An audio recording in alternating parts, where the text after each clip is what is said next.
The year is 1942. Deep in the Taman Peninsula, a forgotten corner of the Eastern Front, German and Soviet forces are locked in a brutal struggle. This is the setting for the 1977 film Cross of Iron, a movie that plunges us into the gritty reality of the Battle of the Caucasus. But how much of this cinematic depiction is historically accurate? Let's find out. Cross of Iron follows Sergeant Rolf Steiner and his platoon of weary German soldiers. They aren't fighting for grand ideals anymore. They're fighting for survival. The film masterfully captures the exhaustion and cynicism of men who have seen too much. This wasn't a war of glorious charges, but of muddy trenches, sudden artillery barrages, and the constant, gnawing fear of an unseen enemy. The historical battle itself was a massive German offensive, codenamed Operation Edelweiss. The goal was to seize the vital oil fields of the Caucasus.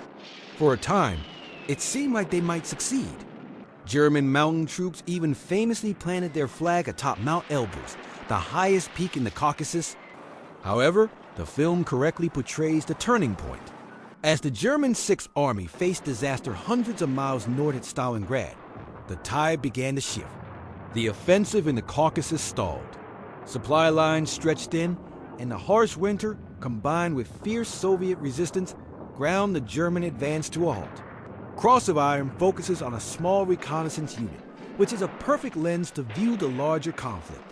Their world is the immediate front line, the enemy trench just a stone's throw away, the daily patrols in the no-man's land, and the constant struggle for basic necessities like food and ammunition.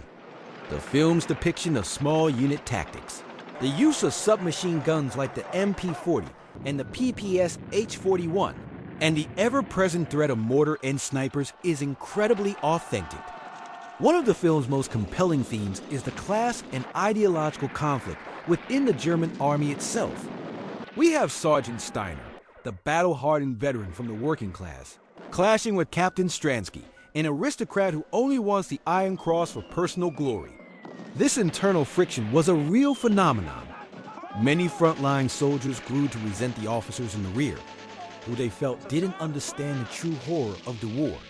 By early 1943, the German forces in the Caucasus were in full retreat, desperately trying to escape encirclement. The dream of capturing the oil fields had turned into a nightmare of survival.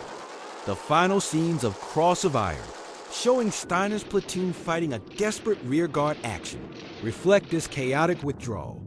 The battle was over, leaving behind a landscape of ruin and countless shattered lives on both sides.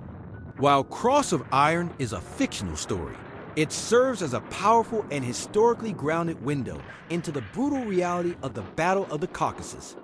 It reminds us that behind the grand strategies and sweeping arrows on military maps were individual human beings, caught in a struggle that forever changed them.